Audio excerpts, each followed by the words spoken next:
Қайырлы күн баршаңызға. Сіздермен бірге Бану Елеусін қызы. Бүгінгі қозғайтын тақырыбымыз мектеп оқушысының қиындықтары қайдан шығады? Ми бөліктерінің осы қиындықтармен байланысы қандай? Баланың оқуында қиындықтар пайда болса, оның салдарымен күресеміз. Яғни баламыз нашар баға алса, кейбір пәндерден үлгере алмай жатса, өтілген тақырыптарын қайталатып, нашар бағаны жоюға, үлгермеушілікті жоюға тырысамыз. Бірақ негізгі қиындықтарды шешу үшін оның себептерімен күресу керек. Яғни үлгермеушіліктің алдын алу керекпіз. Балалардың оқуындағы қиындықтар мидың кейбір блоктары жұмысының дұрыс дамымауынан пайда болады.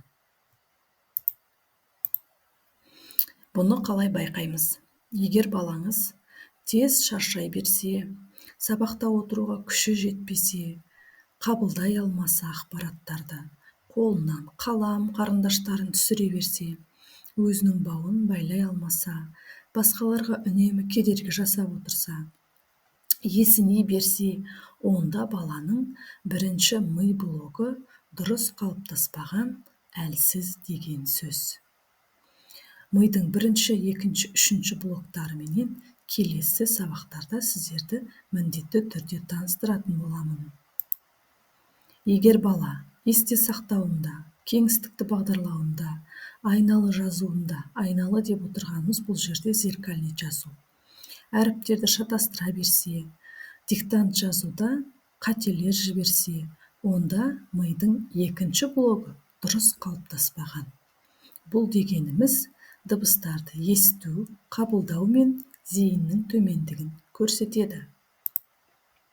Егер бала тәртіпке бағынбаса, өзін басқара алмаса, ереже бойынша үлгіге қарап көшіріп жаза алмаса, ережелерді біледі, бірақ элементарный, күлкілі, оңай қателер жібереді. Өзін ұстаудың жалпы ережелерін сақтамаса, сабақ кезінде орнынан тұрып кету, ойнап отыру, терезеге қарап отыру.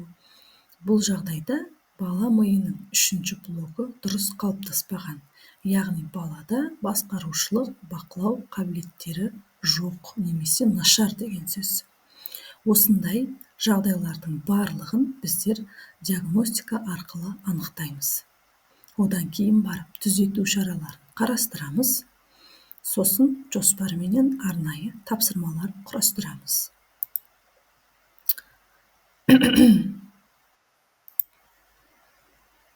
Келесі сабақта ми блоктарының қызметі мен атқаратын жұмысына толық талдау жасайтын боламын.